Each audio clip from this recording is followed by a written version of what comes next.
trying to decide who was going to make a drink run down to CVS. And whenever my buddy wanted something, he'd always reach in his wallet and he'd pull out a $5 bill and he'd go, "Give me a box of extra small condoms. Oh, and some cocktail wieners." That was like his favorite joke. I've heard him say it 500 times. It was always funny. Well, I mean, they do make those. I need one. I need one of those extra small condoms for my fingers because I keep on getting cuts. 2 out of function index fingers right now. I need an extra small condom. I can just wrap it over there.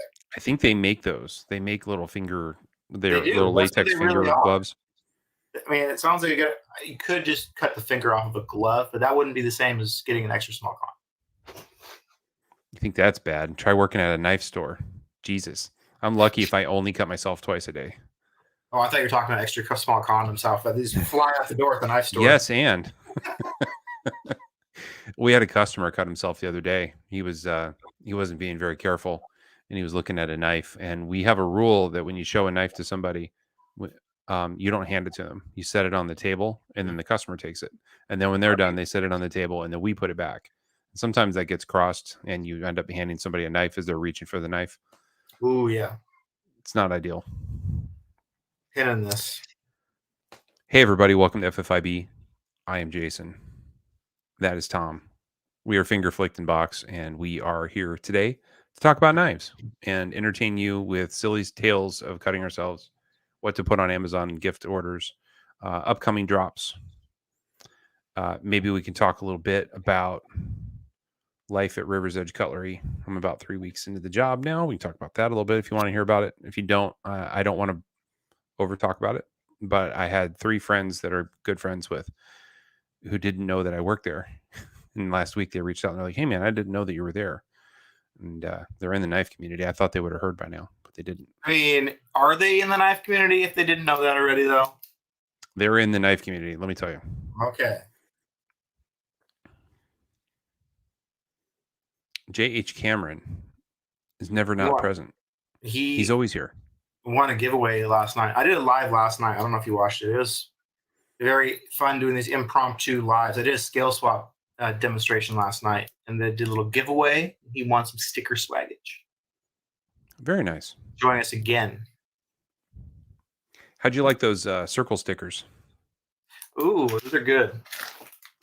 Pretty cool, right? We're going to do a couple giveaways during the show. We're going to give out some circle stickers and some graffiti stickers combos during the show. Awesome. That's awesome, dude. So we finally got some cool dope swag that I can give out that I have a bunch of. I'm not selling this stuff because that's a pain in the butt, but I will be doing lots of giveaways with it. So that's how we're going to work this stuff in. By the way, if you order from River's Edge Cutlery and in the notes you put Millie Club, you're going to get one of these stickers. These are only for Millie Club members. And we have a lot of them. So either Tom and I haven't talked about it enough, or they ordered way too many before I got there. But we have a couple stacks of them. I think we just haven't talked about it. I didn't know that. I didn't think about it. So yes, maybe you can explain. When someone puts notes in an order on a knife store's website, people actually look at those notes, don't they? Yeah. One thing I like to do, part of the process at the store, is Leah will pull all the orders and she leaves them out and she prints the labels and she doesn't pack them until someone else double checks the orders. So we were really careful about checking the model numbers and checking everything on the order. And if I recognize anybody from the club, then I usually write a personalized note in there. That's nice. And but yeah, we check it. And then I've had a few people ask, "Can you check centering? Can you check for action? Make sure it's flicky floppy." And I don't want to do it on every order, but I'm happy to do it. Right? When people, so far it's not common. It's maybe like one every other day or something. It'd be different if you guys are doing like another avocado drop and so on. Everyone was asking for centered avocados, but if it's a drop and we're selling 1,000 knives in 4 minutes, then that's a problem. But when it's just somebody asking, then I don't mind. One guy was buying a Microtech and he wanted it looked at, and it's a $500 knife, and I was like, yeah, totally.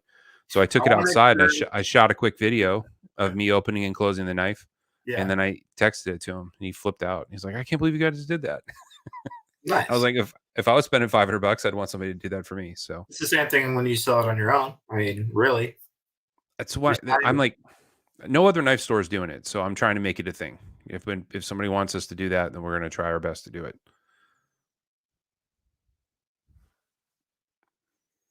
It took 4 minutes, and the guy loved us. He's like, the last store I bought it from, they sent me a crooked knife. I said, I'm sorry. You know this one's going to be okay. I'm always rather surprised, but when you're speaking about a Microtech, you say that one's like a $500 one. Is that like a mid-range Microtech, or is that a higher end? Because there's ones that are way more expensive than that, right?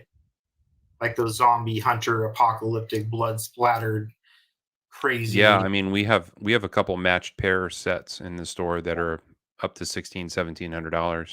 Oh, that's for both of them. What's that? It's for a pair of knives. Yeah, like okay. there's a combat Troodon pair. One of them is and the blades are slightly different. So one of them's a Tanto, and the other one is double sided. So yeah, they can get pretty salty, but they also come in.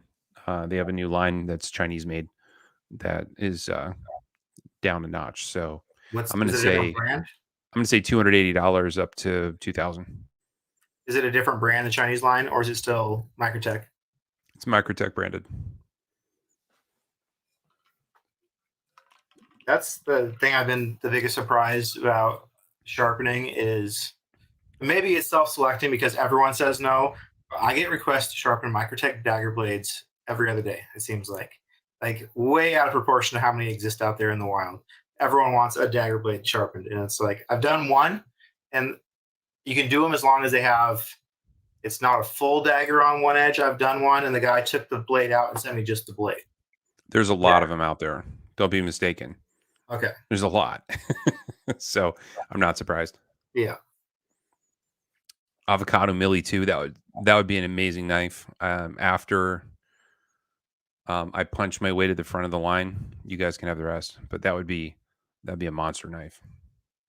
But I'm not going to comment on whether it's on order yet. I agree with you. That would be amazing. Facebook user just bought a knife 8 minutes ago. It's been at least 12 by now. I'm trying to be careful to not turn this into the rec show. So if you feel like this is turning into the rec show, then we'll stop talking about it. I don't want it to be the rec show, but I also know that before I worked at a knife store, I was really fascinated by how knife stores work. It's true. And if I can share information with you guys that you care about, I kind of want to share it with you. So I'm kind of two minds. So if we talk too much about this stuff, then just say so. I haven't purchased any knives this week, which I don't think I'll be purchasing a knife again before Blade Show because I'm pretty satisfied. But I've been playing with something that's pretty neat. Show me what you got. Yeah, Kickstop.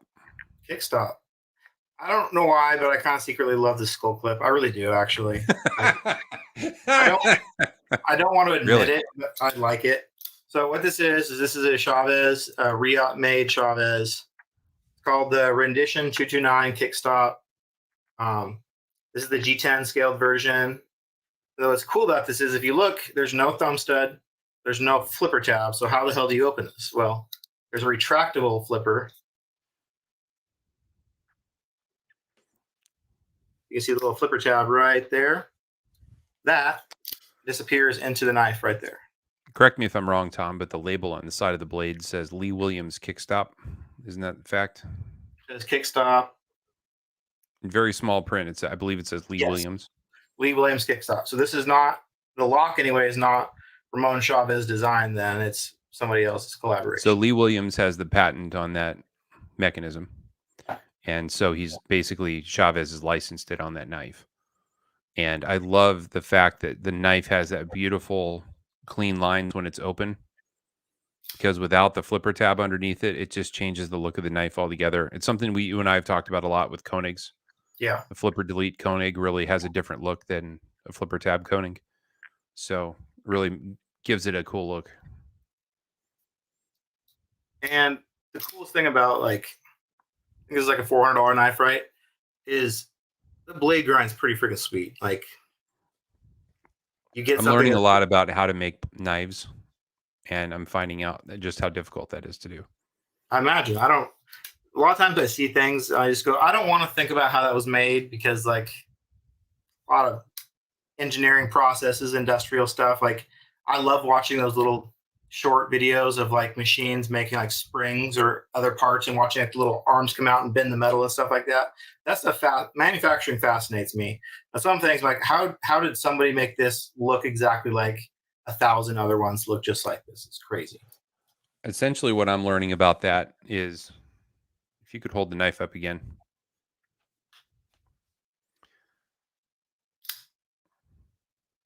So there's a couple ways that you could do this.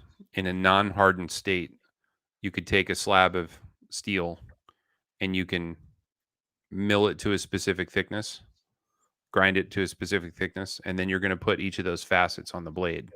So if you have the long section of the blade, the tanto tip, the top swedge on both sides, then that's eight operations just to thickness and then profile all those sections.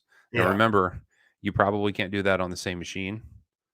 So how do you fixture that so that the blade doesn't move in Yeah. between, right? It's not an easy thing to do.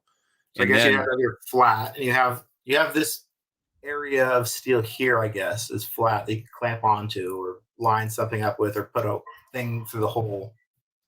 so if you do it in a non-hardened state, it's easier to grind, but then it has to be heat treated and it will likely warp. Mm. So how do you not warp it? The alternative is you heat treat the steel first and then you grind it. Now it's harder to grind because the hardness is way higher. Yeah. And now you can still warp it by grinding it. Oh, yeah. So it's not so simple. It's really tough to make that. So that blade is pretty complicated. And the fact that the grind lines are so pretty and they're going in different directions, makes it a really cool blade. It's a neat Riot. Like you definitely get your money's worth for it. It's in the ballpark of most higher end Riots like a Leon Mar, something like that. It's just different design, same fit and finish though, which is pretty cool. It's okay, buddy. We're going to record it. You can watch it later. No problem. On YouTube, even I'm Camp trying to House send is you here. to YouTube because I'm trying to get our hour count up, see if we can get some hours up on that YouTube. Can you move your mic a little closer? Is it possible? Probably for sure. Ooh. It was a little. We're getting a lot of room effect. Oh, okay. Ledford didn't get a knife. Got some more Gunny juice and first bottle of Gunny Glide. Very nice. You know what I bought this week, Tom? I bought every Gunny emulsion. That's a lot. That's a lot of them. Yeah, it's a lot. First time because I have all of them. I didn't even go all the way to the bottom, but I started at 12 and I worked my way all the way till 0.25. That was the first scratch-free mirror I'd ever had. It was pretty like satisfying to look at. Like 0 scratches on a big fat bevel on a Mannix. Well, I bought some new strops and I need to charge them all up and reprime them. So I'm going to need a lot. And then I decided to throw out the old steps that I had been using previously because the numbers don't line up with his. So now Yeah. I just needed all new ones. And also, I was terrible at stropping for a while, and I was slicing them all up really badly, and it was creating a lot of chatter as it would run Yeah. across the blade. What kind of strops do you use? You use them on your cadet. You use just cowhide or I've got some kangaroo, and I have some balsa, but what I really like is the nano cloth. makes It sense. just it holds so much. It's got a little bit of spring to it, and you get a really good feel. But what I also like about it is I'm noticing when I use when I use the leather ones, I feel like I'm wiping the emulsion off all the time. It does seem like that. And It's like what's it doesn't interesting to stick me well. is like different grit emulsions. There's certain ones I like better than the other ones because like I can tell it's there. So like 3 is my go-to. I always use 3 because it's like the pastiest, chalkiest. Like you can tell it's in there compared to some are like looser. And that one just stays on my strop well. So I like 3 a lot. That's the one I go to. Like if you only have one. I talked to Gunny on Friday, and he told me that the way that the diamonds are added to the liquid is by weight. So it's a certain weight of diamonds per liter of fluid. Does that make sense? Yeah. So the thing is if you, let's say you have a kilogram of diamonds and you have a liter of fluid, a kilogram of large diamonds is fewer diamonds than a kilogram of smaller diamonds. Does that make Yeah. sense? Mhm. So he said, when you think about it, the really fine product has more diamonds in it than the coarse product, Yes, makes sense. and it's actually more aggressive because of that. Okay. So also because there's more diamonds, it's more expensive. So his costs are higher on the really fine stuff. And that's why if you look at a lot of the competitors, they don't make the ultra fine stuff like the point 0.1 or 0.25. They don't go that low because Yeah. it's just so expensive to make it. People don't you generally take raw diamonds and then dump it into an emulsion to make a knife sharpening polish. That's not what they do with those diamonds that small. So that product is really, really expensive for him to make. But that's one of the things I like about him is that he does that because he knows the results you can get from it. What's I found interesting since I stopped chasing a mirror on every edge I do is I still strop every edge, but I have now come, at least with gunny juice, I can strop literally 10 seconds, 15 seconds total on one strop after I take them off my stones now with this gunny juice. And it's good enough. It's more than good enough, especially if it's not a Spyderco bevel, especially if it's like a nice knife with a really small bevel where you can't see every single imperfection on the bevel. Right. Right. Just real quick pass, and it's plenty shiny and it's great. And it's way sharper. So you can use almost any surface to strop. What you need is you need something very, very flat. The problem with using just a chunk of leather is it may not be very flat.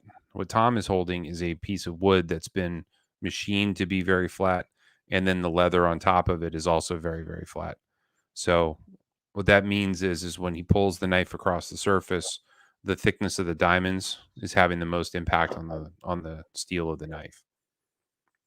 That won't happen if you're using something like a really coarse piece of leather. So what the But in strop the is doing, tradition, go ahead. oh, what the strop is doing with that gunny compound is when you take it off of the stones, there's still a little bit of a burr. You're very small, depending on how high a grit you go.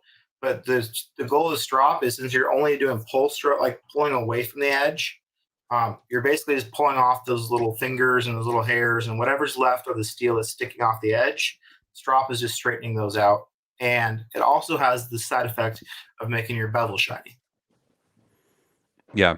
So if you're just using like the inside of your belt, it will work to straighten out the hairs on the metal, but it's not probably won't polish it. And if you were to put gunny emulsion on a coarse piece of leather, you're going to get inconsistent results because of the peaks and valleys in the leather.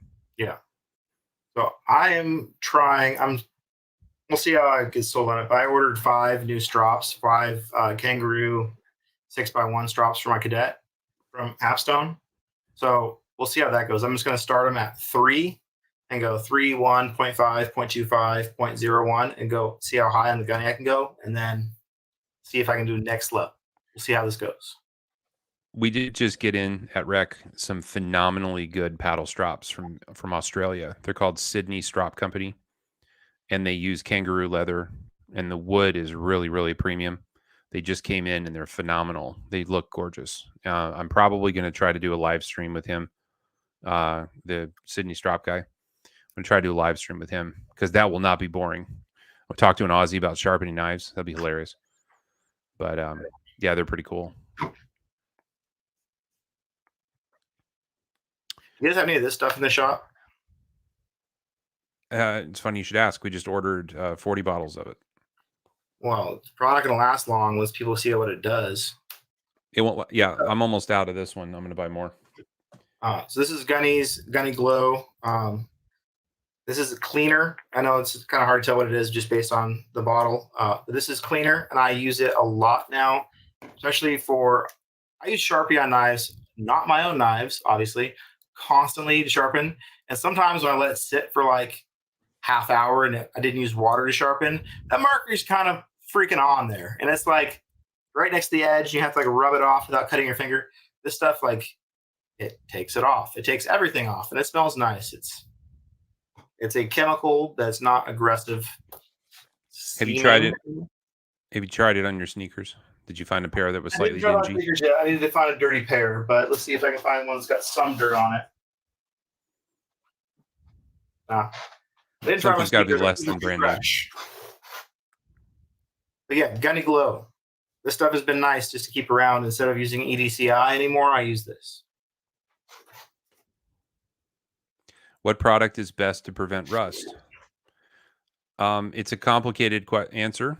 There's a really good post from Sean Houston that he put up 2 days ago talking about this topic.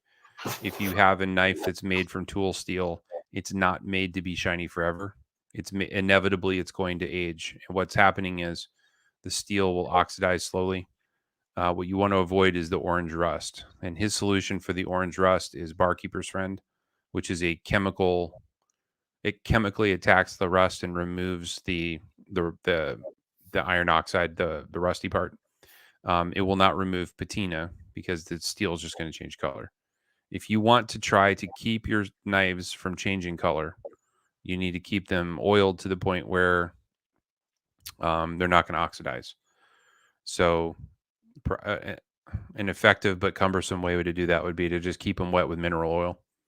A better way to do it would be to take your Gunny product, like your Gunny, just your pivot lube, and you can put that on the blade and wipe it in, and that will protect it. There are other things out there that will protect your blades, like Frog Lube. I don't love Frog Lube because it's an organic lube. Yeah, it's made. Since it's organic, it can also oxidize, and it will go rancid. So some guys will frog lube a knife and put it in a safe for 5 years, and then when they pull it out, it stinks. It's because the oil turned. Yeah, it's interesting material for sure. It's got stickiness factor of it. Wicked Wax. Somebody says Wicked Wax. I actually have a tin here that I'm going to intend to try. I've never used it.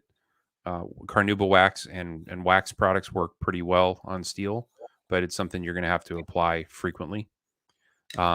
It's not something that's going to. There's nothing out there really that you can put on once and forget. I have had really excellent results with automotive ceramic coatings, the kind that you would use on your sports car. Yeah.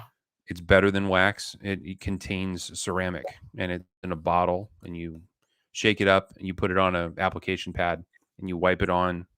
I've been using that on tool steels for a couple of years, and I'm not having any rust on them. So if you're willing to put $60 into a solution, I would really recommend it. It's a good product. It's just awfully expensive. EDCI is a oil. According to the bottle, it doesn't contain petroleum. So it has to be an organic oil, but it doesn't tell you what. I've had people guess that it's a wintergreen oil. And it's been tested by some people on YouTube, and they find that it's marginally effective. It's a decent cleaner. If you use it often, it should work okay. But overall, I don't think it's as effective as the wax products. It's not going to be as effective as keeping your blades oiled. It's not going to be as effective as Frog Lube, and it definitely won't be as good as the ceramic. There's plenty of firearm solutions out there too. If it's good for a firearm, it's going to work on a knife. I would watch out for the all-in-one products though, because if it's good at stripping off things, it's not going to be good at protecting. And if it's good at protecting, it's not good at stripping things off. So some of these products out there claim to be all-in-one. It doesn't make any sense. It would be like, Tom, can you think of any really good products out there that are both a soap and an oil? No. Soaps cut oil, right? So they don't work so good. Well, Jason, let's get some stickers away real quick before I forget. Sure. I got a question. This is not a scientific question. It's going to be a guessing one. But what is my wife, who is a member of the group, Kim, what is her favorite Spyderco? And we have like 5 of them in my house, and they're all in my kitchen on the countertop. What is Kim's favorite Spyderco? Ooh, I know. it'll be pretty obvious when someone guesses it. First guess is in, Tom.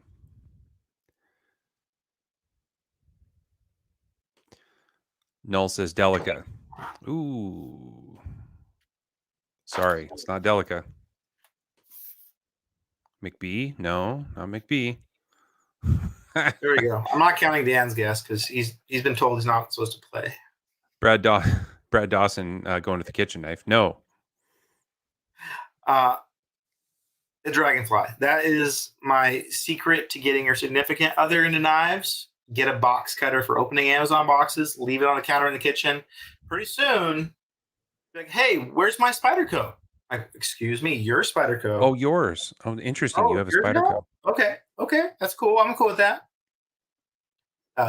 Dragonfly is a wonderful knife, especially if you have small hands. Or it also fits in women's jeans pockets really well compared to most knives. You mean like this one? Yeah, that one doesn't work so good. Not great. By the way, guys, if you get a subvert, be really careful with the clip screws because when they shear off inside the titanium liner, you're gonna have a bad day. So this fella is going back to the factory, and I'm gonna beg them to fix it. Were they titanium or steel? I'd assume they're steel. Yeah, they're steel. How did you break 2 screws? They're steel. Huh. How did I break them? I was trying to rethread the pocket clip into the knife, and I thought that I caught the threads right. You know how you run a screw backwards until you feel it click, and then you go forward? I thought I did that fine, but evidently not. Wow. So sheared them off. Boo. Well, at least you have 1 or 2 other knives to carry in the meantime.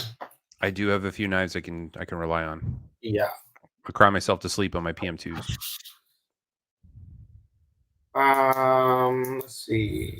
So I got the Shaws I was playing with. I made an order from Ukraine the other day. Another one from Hapstone. I got more Hapstone stuff coming. Pretty excited. You got the 1x6 drops. What else did you get? I got 1x6 drops, and I got the 5K and the 8K Hapstone CBN stone coming. And the only reason I have any of this stuff coming is I went to find silicon carbide powder to lap my stones with, and since I was going to spend $30 shipping something from Ukraine anyway, I was just like, I got to make the order worthwhile. So now I got some stuff that I already can do really good mirrors. Now I don't know what 5K and 8K stones are going to do, but I'm going to find out. Why not? Nice. I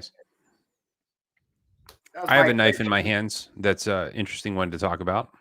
Oh, yeah. Is there any left? There might be like 1 left. If there's any left, there won't be in a minute. This one belongs to Mr. Wayne Perry, and it's in my house because I'm shipping it to him. But this is the first. Yeah, this is the first Spyderco Lynch tie that I've been able to handle since last year when I think Jeff had the rainbow model. Yeah. No, he didn't have that when we were there. Yeah, this is the first one I've actually handled, and these are killer. These are so cool. There's at least 2 left, but I know there's less than 5. Yeah. So if you guys don't know the story, this is a Rex 45 Spyderco PM2 blade from either the Bronco or the Hunter exclusive that he ran. He saved some of those blades and didn't sell them all. He gave the knives to Casey Lynch, who made titanium scales here in the U.S. and then in-house actually, and then his team reassembled the knives into like a semi-custom PM2. So he didn't make very many of these. There's 50 of those, and I've had someone say, "See, people are over exclusive." This is not a Spyderco exclusive. This is a cutlery shop exclusive. It's an aftermarket made knife, which means you get that knife. Do they send the scales in the original liner with it too? So it comes in the exquisitely packaged Lynch box, and it also comes with the Spyderco box. And in the Spyderco box is the liner that's not used and the 2 scales. Okay. So it's like a knife, and it's like scales. And if you want to, you could take them and put them back to original, and then just have scales or just have a knife. And really, that is reasonably inexpensive considering you get a clip, titanium scales, and an exclusive for $320. That knife is $200 easily, and those scales are worth more than 120. I don't think Lynch has more than 150 titanium scales on the market. Accounting all the runs he's ever done. I remember back in the super day, rare. like there was like two guys that had Lynch scales, and they were like a big deal because they were like the two guys who had Lynch scales, and then he didn't make any for years and years and years. Yeah, that was like the most elite PM2 scale you could have was the Lynch scale. Yeah. I think Henji has one. I don't remember who has the other one. I remember who, Somebody but I else can't remember their does. Instagram name. I can't remember what it was. Adam McCoy, he keeps stopping in at Rec, and I keep missing him. Sorry, Adam. Is he in We'll meet Ohio? up at some point. Yeah, he must live down the way.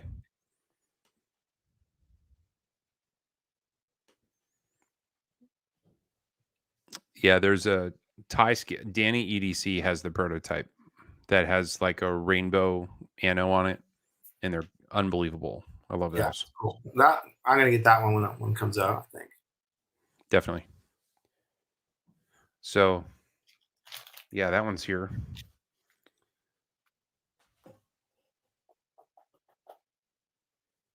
Sharpens. I can talk about it, but I can't show them.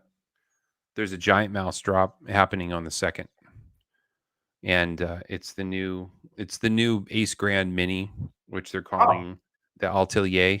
Atelier. I don't know how to pronounce it. Atelier. So imagine an Ace Grand, but like shrank to 75% of the size. We got a new colorway in the micarta. It's a red micarta, and then also carbon fiber with belt satin. That's pretty dope. Yeah, they're killer. Those are going to drop at noon on the 2nd, and they're pretty sweet.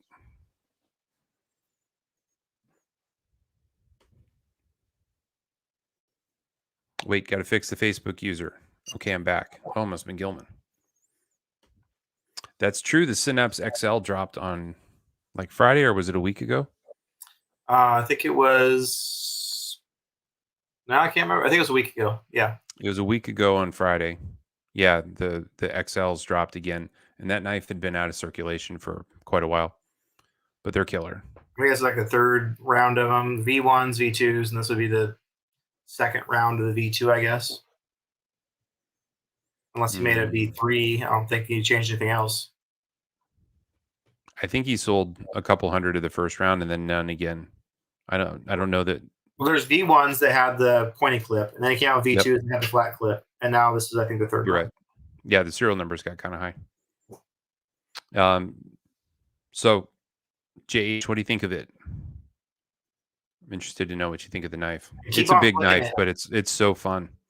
It gets better. That's the knife I could say I've noticed the improvement of action the most over time. Was that knife? It was good to start with, and over time it gets amazing. Yeah, definitely. Did you see the Acton fixed blade? I did actually. It's pretty cool. Those are cool. The sheath is cool too. It has a clip on it to go on your belt, and it looks like the same kind of. It looks like a fulcrum. Oh yeah. It says Vero down it. Pretty killer. Those will be available at Blade Show, by the way. If you're going to Blade Show, you'll be able to pick one up there. First come, first serve, and then afterwards he's going to do a drop with what's left.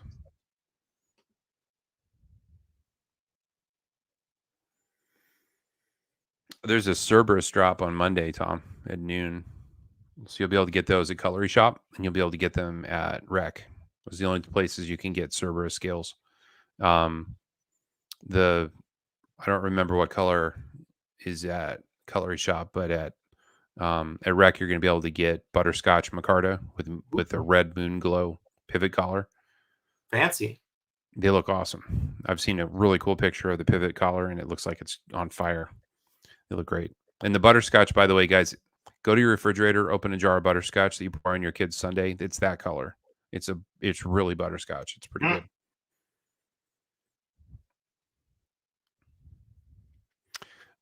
Seth's on it. So Cutlery Shop's gonna have blue with blue moon glow. Okay. Oh, wow. So you'll have your choice of butterscotch or blue. That's different. He's always coming up with something new. JH says it's big, but it's also one of the best actions ever. Highly recommend. Guys, I've owned many Viros at this point, probably over 10, maybe 15 Viros that I've bought and sold. I have 6 behind me in the drawer. All of them got better with time. All of them break in. It's uncanny. Like you buy it and it's good, and then Yeah. you flip it for a couple weeks and it gets better and better. And then I recommend going in there and replacing the oil. So pull the bearings out, wipe them on a microfiber cloth, and then re-oil them with a premium pivot lube, and you will not be sorry. And for demonstration purposes, what me and Jason also do to our Viros carefully is we squeeze right here on the lock bar and do this back and forth. That wears the detent track carefully. It wears the detent track in quicker. That's where some of your friction's coming from, is that detent ball rubbing on the blade. And different types of blade finishes will wear differently and feel differently. The difference between a worn-in knife and a brand new knife is that detent ball travel gets polished over time, and that's why when you borrow a knife that's a couple years old and you open it, you go, "Holy cow, this thing moves really nice." It's because it had time to break in.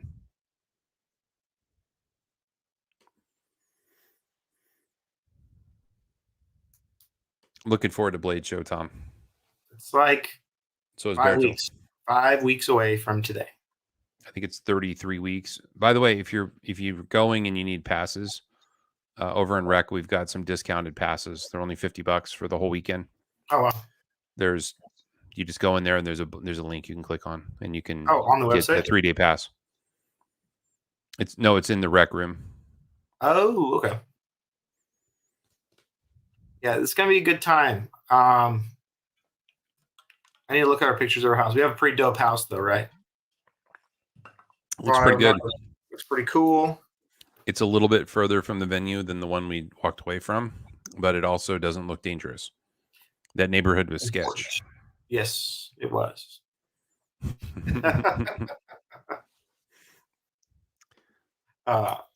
Should we do another club meetup in the pit? I think so. I think that's mandatory. That was a good time. We'll throw an event up on the group. That'll be the easiest way to communicate it. Been sharpening a lot of cool stuff lately. What have you been working on? Seth sent me a whole box of shit the other day. He sent me 4 15V knives. So I got to give him different plethora of different grit finish edges for him to play with. He also sent me like my first Peter Resente to play with. That was pretty freaking dope. Those are pretty cool knives. Those are very handsome knives. Like, yes, they are. Doesn't get much better looking than that. So I got to handle that. And then someone else sent me in this week a Mavericks custom, which looks a lot like a Gil Bradley 2, but it's a high-end custom with wood inlays, and it's an integral folder, and it's got a spidey hole and everything. It blew my mind. Cool. And the nicest knife I've seen, though, is a chamois. I've handled a chamois before, but not in the comfort of my own home while the owner wasn't staring at me trying to figure out the front flipper in front of them. But sharpening it and putting this tiniest little bevel on it, it looked just so nice. Such a nice, classy ass knife. Yeah, Doc Frunke had a couple that he shared with us, and they are unbelievable.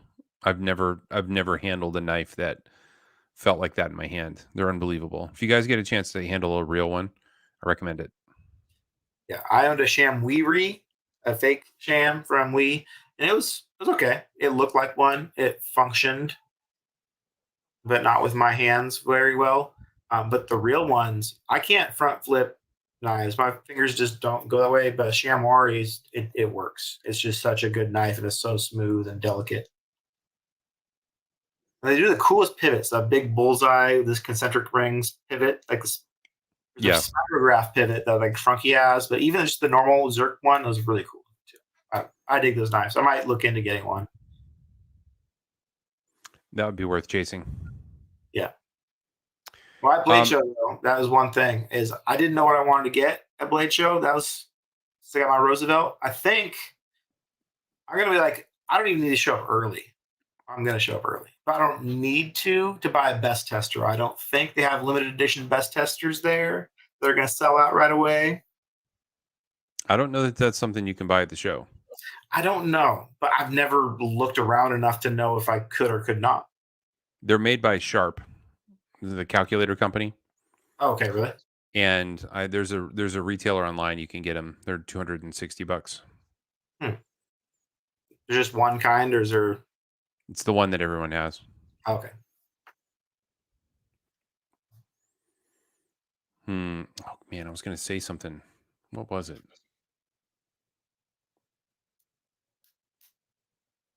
I'm sorry. Spacing out here. Oh, it's okay. I'm spaced out of my mind. I slept most of the day today. Like I didn't wake up really until like 5 o'clock today. I just took naps. Got up kind of late, which is very rare for me. It felt really good. And then we took the kids over to my sister-in-law's house and we went refrigerator shopping. That's a fun little Saturday activity. Shopping for Old and major lame. I like it. home appliances because my refrigerator, the light stopped working and the ice maker stopped working, and then the door to the ice maker snapped off, and then the door on the water thing came off. It's falling apart. It's 10 years old, and it works. It stays cold fine, but it bugs us. It bugs us that you can't see inside, and I can't figure out how to fix the lights. So we're gonna get a new fridge, and I forgot how expensive they are, but I don't really want to get a fridge that's worse than the fridge I have now, so it's not going to be a cheap investment. I highly recommend you stay away from Samsung. Their warranties are very difficult to process. They don't authorize anyone to work on their stuff except them. So you have to wait for one of their techs to be in your area to come and diagnose it, and then you have to wait for them to come back with the parts. So it can be 2 or 3 months to get something fixed when it doesn't work, even if it's under warranty. Yeah. They're a real problem, and the failure rate after 5 years is the worst in the industry. So I would recommend avoiding them. We're probably going to end up with another GE cafe like I have now, a fancier GE cafe. Everything in my house is GE, and I don't have any problems with it. But the reason is when I used to work for a very, very large general contractor, they purchased like in the thousands appliances from them. So I had this account where I could go and get cheap stuff from GE. And then when I got fired from that job, I just changed my address from my work address to my home address. Boom. Now I have contractor grade pricing for all my appliances for all my friends. Lovely. Yeah, GE's a good brand to go with because you're going to be able to get parts. You're going to be able to you can buy the parts yourself. You can download the manuals. You can fix it yourself. With Samsung, it's a lot harder. Interesting. So that's a good way to go. Yeah, our refrigerator. It's funny. My brother-in-law used to be a home builder, and he was working for one of those. He was working for. I don't know if you guys have them out there, but here in Indiana, it's quite common for a contractor to go in and buy a farm, and then they will put 800 houses on it, right? So you put a couple pools in the neighborhood, and you put a couple parks, and you put some paths, and then because you're developing all that farmland, you have to add ponds. Otherwise, there's nowhere for rainwater to go. So you got to add the ponds. So that it turns into like this neighborhood that's pre-planned, and the homes are available in like 10 footprints, and then inside you can kind of customize them a little bit, but overall they're all pretty much the same. Yeah. So his job was to build these, and basically from raw dirt to handing the keys to the customer was about 120 days. It was just breakneck fast. And one of the things that they would do is they would order the appliances and they would have them brought to the home. And once they were delivered, they were theirs. They weren't allowed to return them or anything. But it would happen all the time that the appliances would show up before the customer actually picked the appliances. So they had all these extra appliances and they didn't know what to do with them because the customer would come in and go, I didn't want that color. So they'd have to haul them out of there and replace them. And so they had all these extra appliances, and basically it got to the point where everybody on the job site had free appliances. And then once they didn't want them anymore, people were taking them home and selling them or whatever. But he would call me from time to time and be like, hey man, I got a refrigerator here. Do you need a refrigerator? And one time I was like, I don't know. Is it any good? Like, it's free, right? But I'm like, I don't know. Tell me about it. And he's like, it's sweet. It's really right. It's a really nice, expensive GE. It's huge. I think you're gonna want it. I'm like, okay. So I drive over with a pickup to pick it up, and it's the off white color, and I was like, Yeah. off white. All right, but it was a very expensive fridge. It was like a $3,000 fridge. Yeah. So loaded it up, took it home, and guess what? It won't die. So the rest of the appliances don't match it, but it won't die. So G and I are just gonna ride it out until it blows up.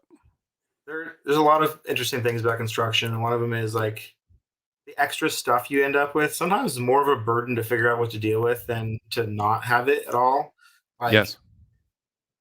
so it's hard to explain the way construction contract works, but the way a construction company works, like mine did, where they have a bunch of self-perform employees, is we have to charge the interest. We have to charge the owner on certain projects or all projects. We have to charge ourselves basically to rent tools to ourselves.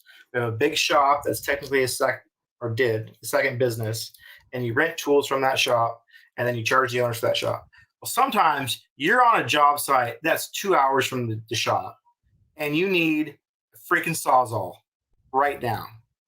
So what you do is your superintendent is you go buy one and you expense it and then give me the expense report, and then you use it for one cut, and then you're like, well, now I can't get caught having this thing because the shop will get mad at me for buying my own tools. So you end up with a lot of things that just couldn't go home, have to go somewhere else. So they go with you. Or stuff that you're demoing out, it's got to go somewhere. It's a waste to throw it away. It's like construction can be pretty wasteful. It's kind of It really is. I mean, and then also if you think about it, like if you had to drive 2 hours home, 2 hours back to the shop, and 2 hours again to the job site to go fetch a tool, that's 4 hours plus mileage plus gas. It's just not worth it. You Yeah. just buy one. But you're right. It just gets wasteful. So Dan, in case you're interested, the way you build houses in 120 days is you budget absolutely everything down to the day, and then you have 3 trades for everything that's doing the work in the house. So you're going to have your A team framers, your B team framers, and your C team framers. And if your A team flakes out, you call the Bs. And if the Bs flake out, you call your Cs. And you just pray that you never need to do that, that they're going to stay on the job.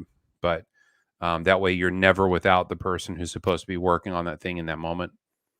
But that's a pretty breakneck pace. At that pace, corners are cut, but the houses are cheap. So those were 3-bedroom, 4-bedroom homes on a third of an acre, and they were going for, I don't know, 250,000. So pretty affordable. It's so funny hearing numbers like that. That's like you could buy a house like that. That's someone could buy that house. Well, Yeah, maybe I don't know what that interest rate now is. Probably that's probably what my mortgage probably is at this point. at 6%, it's still not that. It's still not murder, but yeah, it's pretty cheap when you're dealing with that.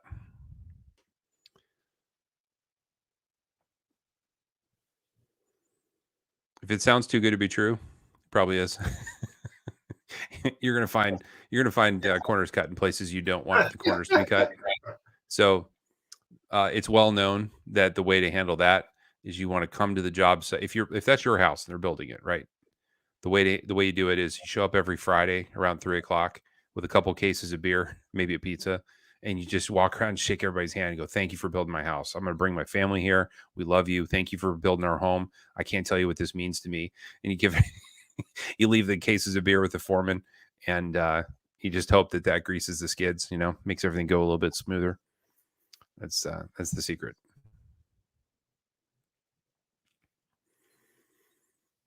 Oh, let's see. What else can we talk about, Tom? You guys got any rec questions? Yeah. Somebody I know Brian Tidd was talking about tell more stories, but how here we many go. folks do you have over there at rec hanging out with you guys?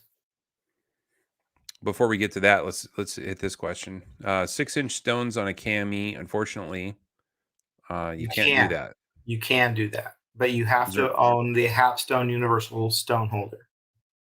So Hapstone, if you go to Gritomatic, makes a stone holder that's universal to fit 4-inch and 6-inch stones, but the factory KME one will not fit 4-inch stones or 6-inch stones. Interesting. And with the 6-inch There's stones a on the workaround. KME, How about that? you can't go all the way to the end of the stone though because it's too short. So You can use them. It's just not ideal. Would you say it's not worth it? No, I wouldn't. It's not worth it. If you're going to spend that much money, if you're going to spend money upgrading stones beyond the KME gold stones, you might as well get a sharpener and a spade to hold them. Yeah. Here's a good question. The Rec Custom Shop capabilities and process for ordering from them. So, yeah, Rec has a custom shop. In case you guys didn't know, we have a full custom shop capability. So, we can blast, we can tumble, we can anodize, we can Cerakote. We can also do masking for anodizing or Cerakote. We constantly inventing new processes that are cool. But if you go to Rec Custom Shop on Instagram, I believe rec_custom_shop, you can see pictures of the work. Primarily, most of the work is done by Eric and Todd. So it answers a lot of the emails, handles a lot of the paperwork, does the ordering for the supplies that we need. And then Eric is the wizard that does most of the work.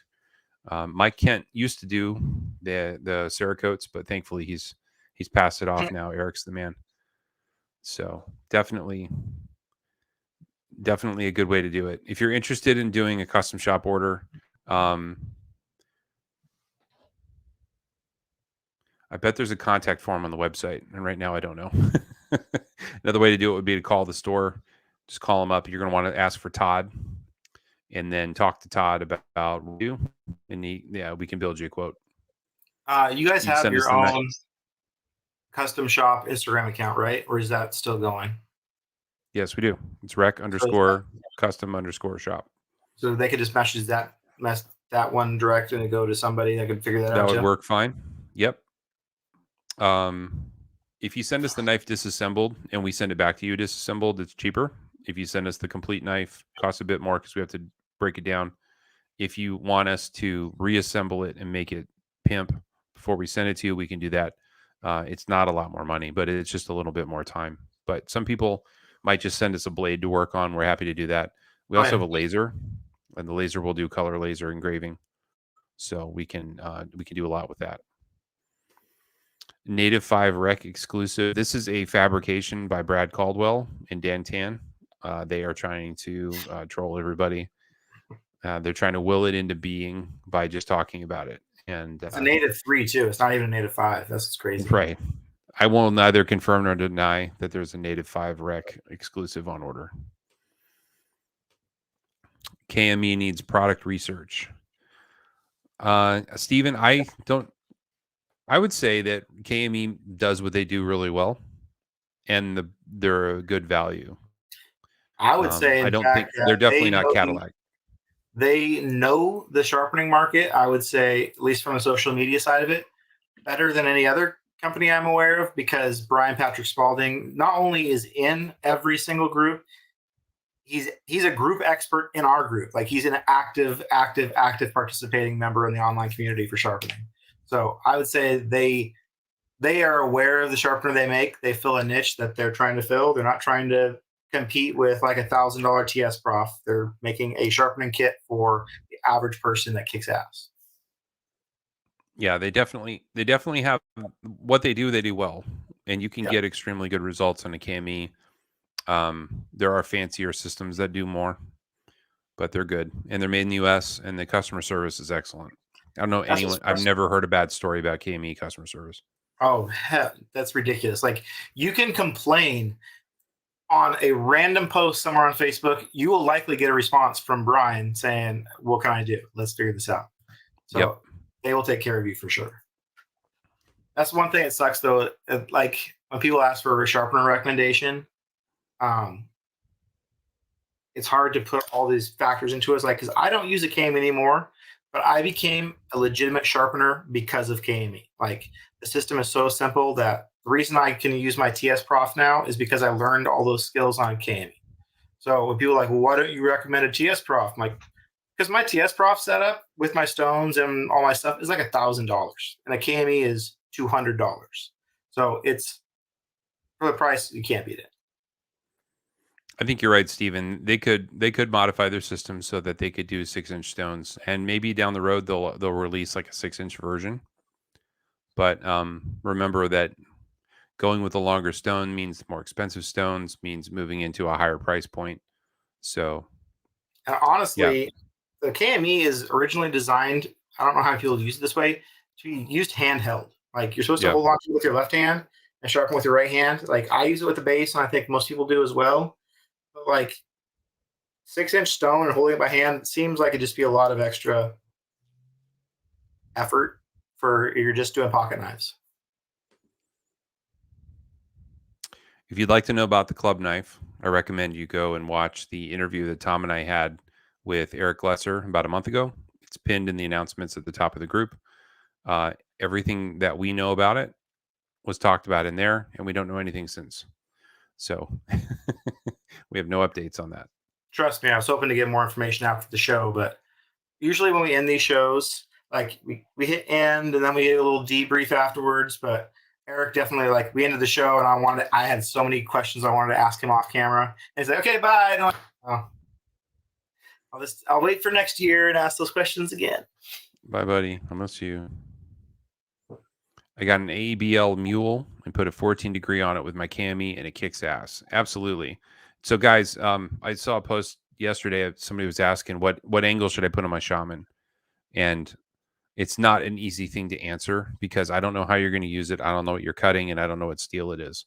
You know, there's no right answer. There's it all depends on what you're doing. Like those three things are super important. What the reason the steel is important is some steels aren't really great for super low angles, and some steels are really good for low angles. Now, AEBL is a steel that's really good for low angles because the carbide matrix is very small, and if you go steep like that, or you go with a very very fine edge, you're not going to get chip out because the carbides won't crumble out of the edge. If you try that on M4, you're probably going to end up with a bucktooth knife where it's got holes in it because the carbides will tear out. But AEBL, you can go really low on. So if you wanted to have a fillet knife that would be used for like dressing fish, AEBL would be a great steel to do that with. So I bet that thing just is a laser beam. The thing that whenever I say a question, it's hard to put all this into words is the right answer for what angle you should put on your knife though is do you have the right type of stone to reprofile an edge? Because Yeah. you can't just go, I'm going to set my sharpener to 15 or I'm going to set my sharpener to 20 on a Spyderco. That is hours of work possibly if you're trying to reprofile at like 3 or 4 degrees. So like if you're trying to go, the average factory angle on a Spyderco is 17 degrees. If you set your sharpener at 17 degrees, usually it will at least one side will line up there. Are they always 17, Tom? No. No, they're not. It's a good starting spot. It's a really good starting spot. It's a good starting spot, but they're not always 17. No. And they're not always the same on both sides of the blade. No. So you find what that is before you decide that I'm going to say, just like, this is 15. I'm just going to set my sharpener and go. Find out what it is because you might be creating a monumental amount of work in front of you, especially if you don't have really, really good low grit diamond stones. You can't just decide you're going to choose whatever angle. You have to cut away steel to get there. Yep. Yeah, taking like a I don't know, a 24 degree down to 15 on some of these steels. You like you said, it can be 3 or 4 hours of grinding. You just keep going, and the Sharpie line gets a little bit smaller, but it never goes away. You're like, come on, go away. Is there a burr? Is there a burr? I can't tell. Is it? I'm done. I want to quit. There's no burr. I had that Maverick custom knife I sharpened this week though. I'm getting pretty good at just like knowing, looking at a knife, where to set the cadet to get the angle I want, even though there's no angle indicator. I stuck this Maverick custom one in, and I'm checking the angle and checking the angle and checking the angle with Sharpie. And I pushed the arm all the way till it would not go any farther down. That was the correct angle. It was 29 degrees. So there's some steep ones out there. I think I dressed up a Tanto. Yeah, it was my Tanto Vero, and I wanted to clean up the Tanto tip, but I didn't want to really change the angle too much. And yeah, I had to take my sharpener about as steep as it would go. Yeah, it was pretty funny. Tom made a post about asking about every model being done in sprint like 15V. Do we need to know something? Hey Tom, what's the poopy orange color that they did? Was a Rex sprint? 45. It was Rex. How many knives did they do in that? Well, it started off in 2018. They did 3 knives. They did the Para 3, the PM2, and the military in 2018. Yeah. Then they took a couple months off, and then they did 8 more models after that on the next reveal they announced. So they ended up with 11 models of Rex 45 knives. Even though it's a very low production in the general knife industry, carbon steel, it doesn't seem like it have a huge broad appeal. They made 11 models in it. Wouldn't it be cool if they did that with another steel? That'd be amazing. Yes, it would. What steel should they choose? I don't know. When I was sitting there, like, sucking up to Eric about how good this steel is, he goes, "Oh, they're gonna have a lot." I mean, what? We have all of the models in it. All.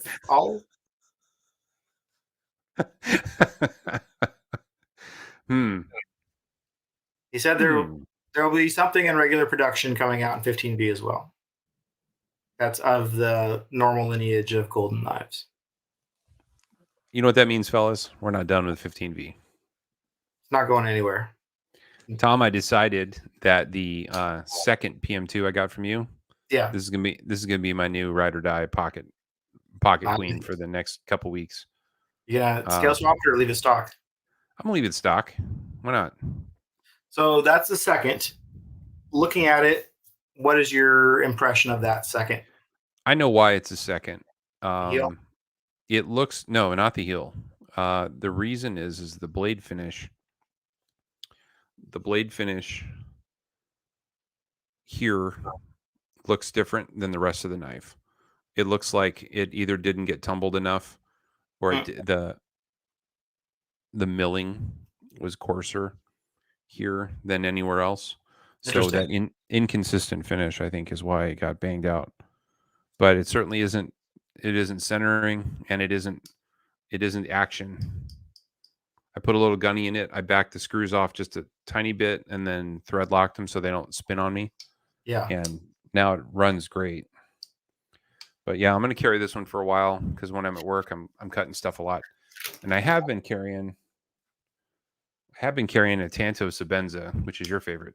I have been carrying this one for the last 3 weeks, and oh wow, it sure is fun at work because man, we're cutting up a lot of cardboard and boxes and throwing away trash a lot, and I have enjoyed using it. Nice. And since we're Chris Reeve dealers, it's nice to carry what you sell. ETA Military 2 for normal people. Very soon. Yeah, we're told it's being made. I was told that the one I held 2 weeks ago at a knife show came off of the production line of them making them. And I'm sure they're done making them by now because that was 2 weeks ago. So it should be going out of the warehouse. I'd say, I can't say for sure, I'd guess within a month. You should see something. I sure hope so. I noticed Gritomatic Venev stones have doubled in price. Is it because of quality, demand, or war? They are very, very good quality. I like them a lot. The demand is up, sure, but I'm sure the supply chain is impossible. Getting them is very, very difficult. They basically have to ship. Russia. They have to ship from Russia to a third-party country that does not have an embargo against Russia, and then from there they have to ship out. So it's not easy to get them. My recommendation, though, is if you're looking at those Venev stones, look around because they're now at a point where I think they're like 75 or 80 bucks. But all of the high-end stones are in that same price range, like the Poltava, the Hapstone. Venev also makes a CBN stone, which is like super expensive.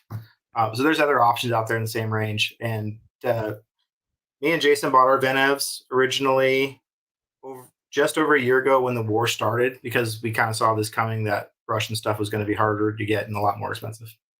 I bought a Cadet and I bought the Venevs, even though I was perfectly happy with my Blitz. I bought it because I thought, if I don't do it now, I'll never have a chance to own one. Yeah.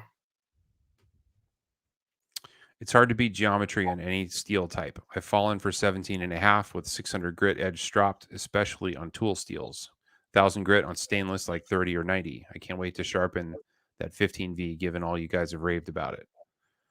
Yeah, so I, it, it all matters. It all matters. If you have a blunt knife, it's not going to cut as well as a thin knife.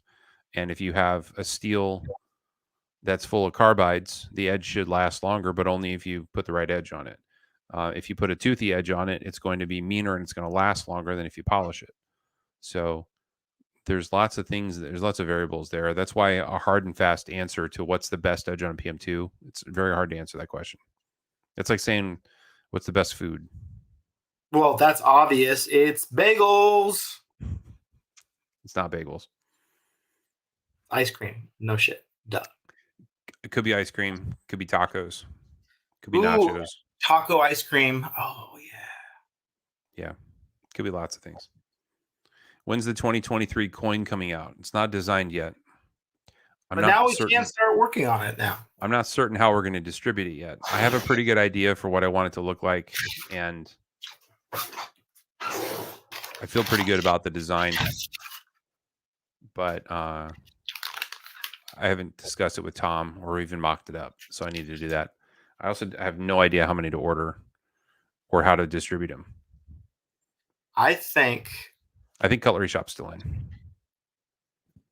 I think we wait till we get a little more info about when the Tiger.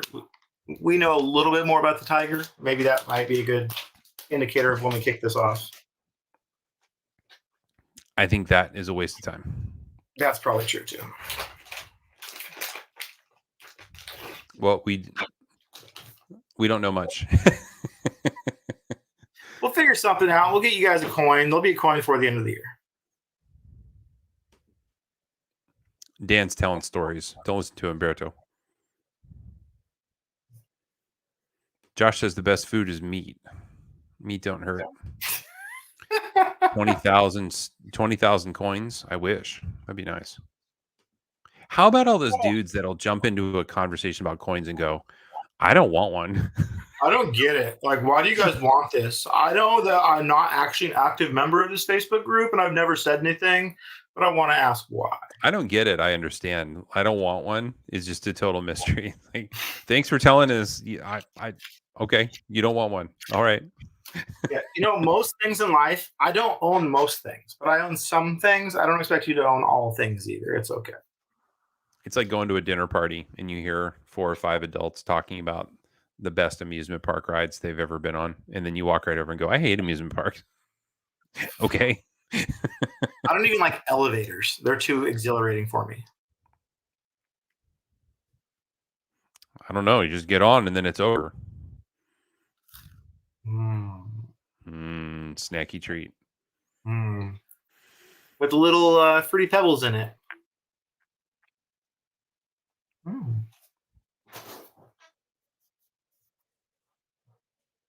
I should tell you guys, because this is the audience that I'd like to end up with the product. At Rec, we have 16 Chris Reeve uniques on the way. Now, Tom, there's a craftswoman at CRK. Her name is Lisa, and she's the chief artist. She's the only one that does the uniques. Oh, wow. So every time she does one, it's one of a kind. Oh, wow. And sometimes it's just the colors that are different. Sometimes the patterns are different. But we have 16 of them on the way, and they're very hard to get. So if you guys have wanted one, got a whole batch of them coming in, and they should be there Monday. So if anyone's interested, just DM me, and I can send you pictures of when they come in. But they're pretty sweet. What's the price point? It depends on whether or not they're Damascus. So the Dama ones are more.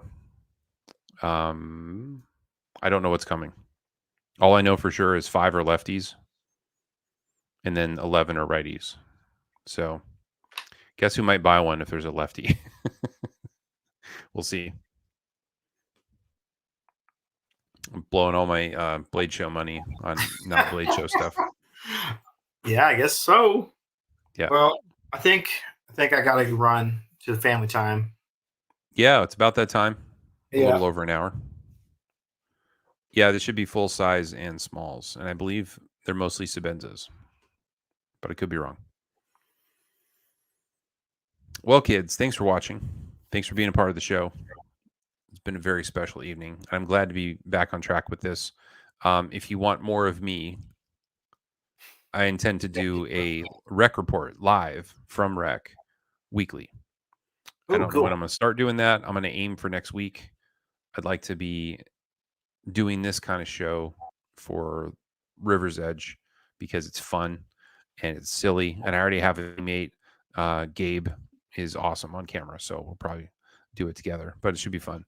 Nice. When I finally get that all ironed out, I'll let you guys know. Tom, you got anything? Nope. I'm just excited to see if I fall asleep early or if I'm up all night. So maybe I will see all of you on the group later, or maybe I'll be passed out. I don't know. We'll find out. We'll find out. I woke up really late. It's not looking good with how late I woke up today. It's not. No. Thanks for watching, everybody. Have a nice evening, and we'll catch up with you later. Bye.